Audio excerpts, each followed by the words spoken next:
Hola, ¿cómo estás? Muchas gracias por la atención que le das a mi canal, a este video en concreto. Hoy voy a entretenerme un rato contigo. Voy a darte los mejores comentarios que se me ocurren sobre el capítulo 24 de la primera parte del Quijote.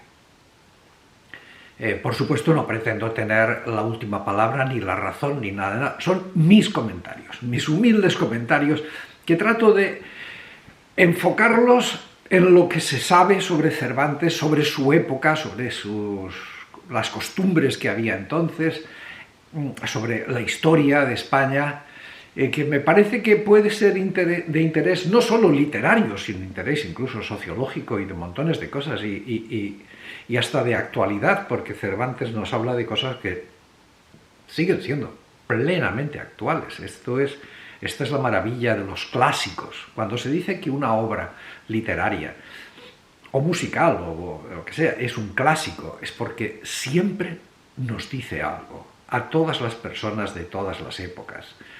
Algo no es un clásico cuando después de un tiempo uno dice, pues esto no me dice nada, esto es irrelevante, o esto era una cosa de su tiempo, o bueno, en fin, pero ya esto ya se acabó, esto ya está pasado, ¿no?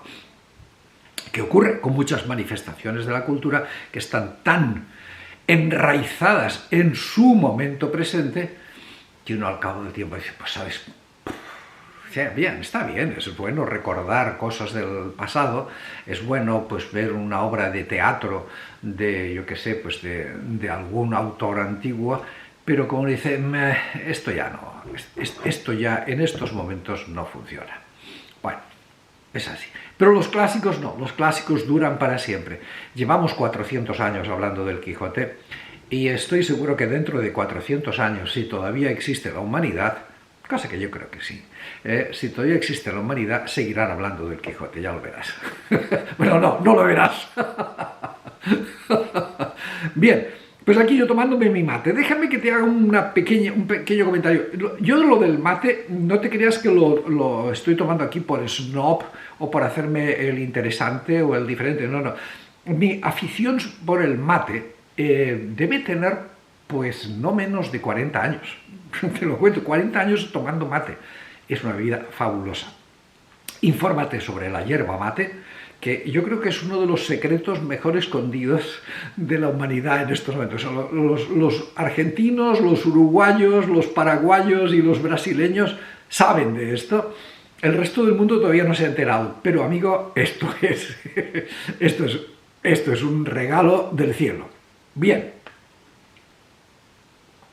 No necesitas todas estas cosas para tomar mate, la puedes tomar como un té cualquiera. Pero mira, a mí me regalaron esto me lo regaló un uruguayo y esto me lo regaló un argentino y yo estoy aquí pasándomelo en grande. Bien, capítulo 24, es una maravilla de capítulo. Recuerda lo que te dije en el capítulo anterior, aquí ya empezamos con historias largas, ¿no?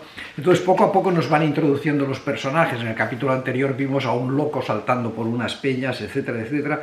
Ahora ya este loco se sienta con Don Quijote, Sancho Panza y un cabrero y nos empieza a contar su historia.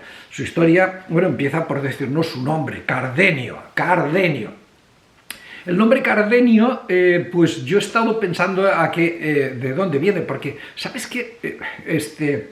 Cervantes, más de una vez me he dado cuenta que no pone los nombres así al azar como le da la gana, como podría hacer otro novelista cualquiera. Yo creo que Cardenio, o sea, muchos nombres, como ya hemos visto con Grisóstomo, con Ambrosio, con Dulcinea, el propio nombre de Quijote también tiene lo suyo, otro día lo hablaremos, ahora no me quiero distraer.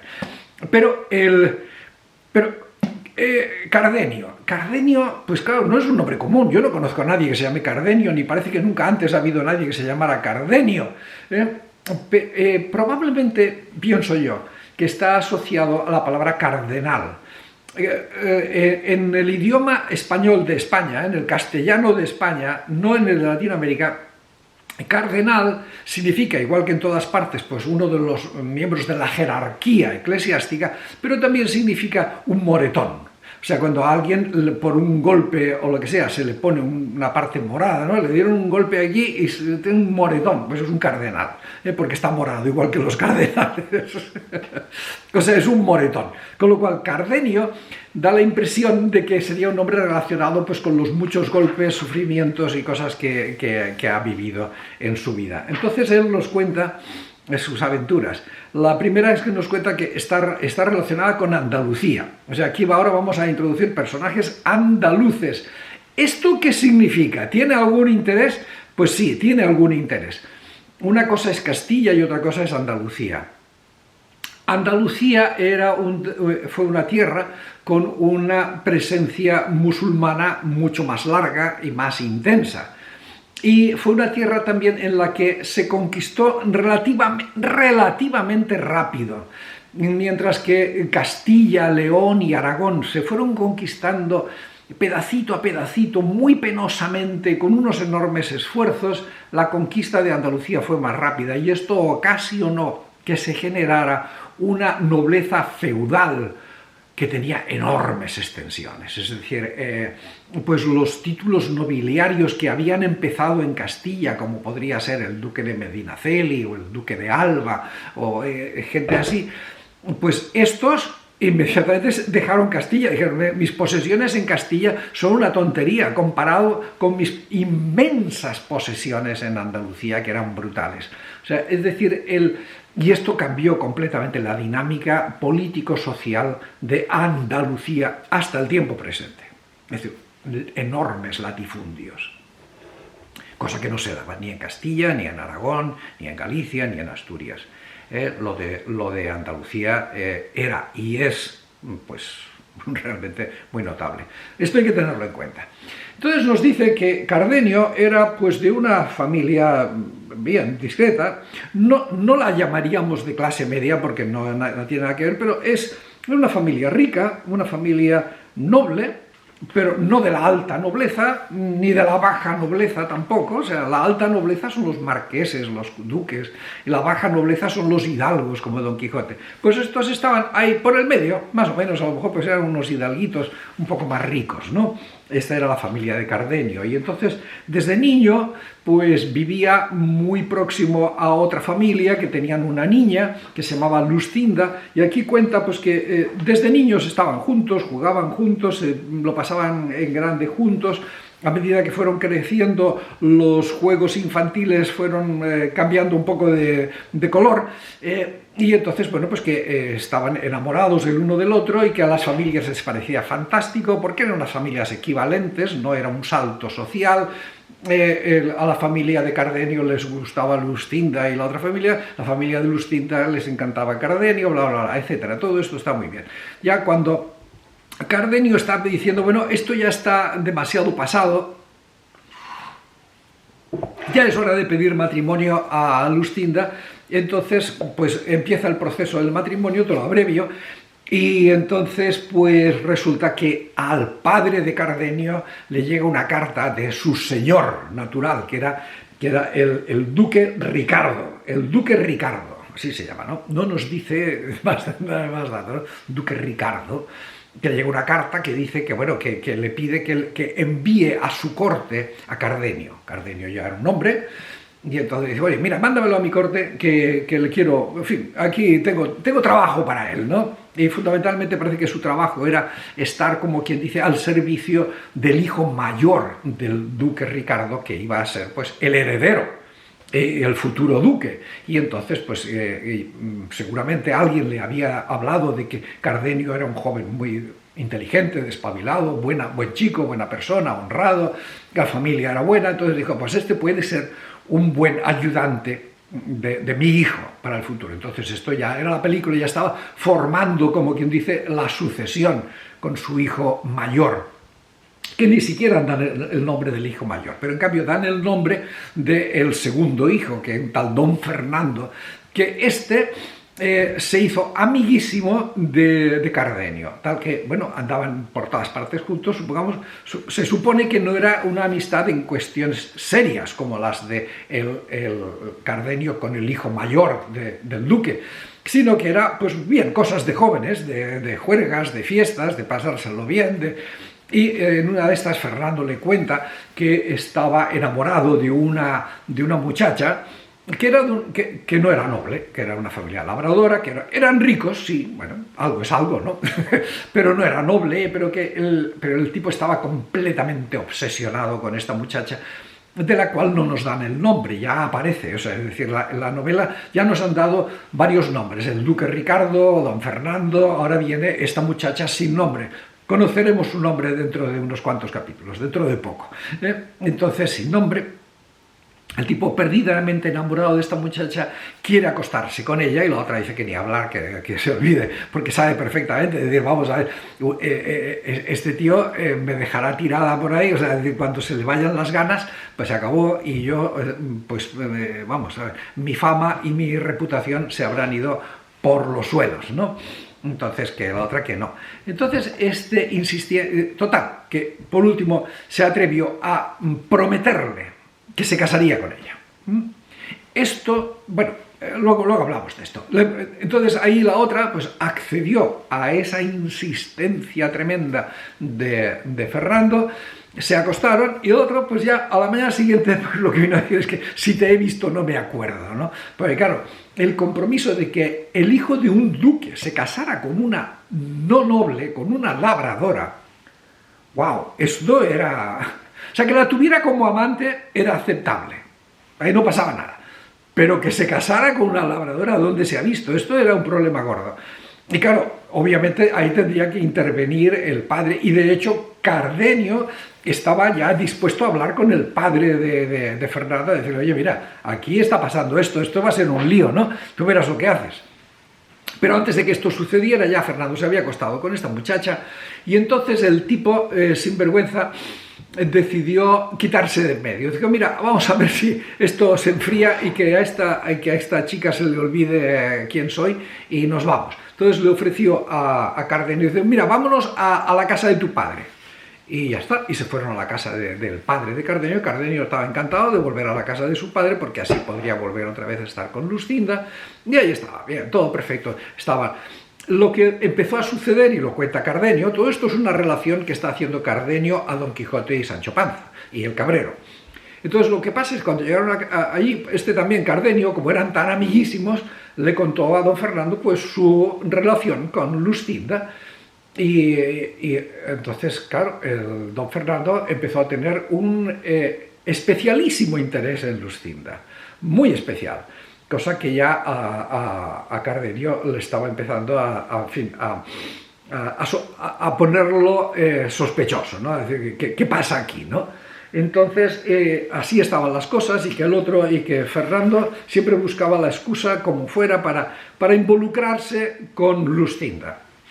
Bien, entonces, en un momento determinado, pues aquí en la historia, en la narración de Cardenio se termina en el momento en que cuenta que Luscinda le había pedido a Cardenio un libro de caballerías en que leer, de quien ella era muy aficionada, que era el de Amadís de Gaula.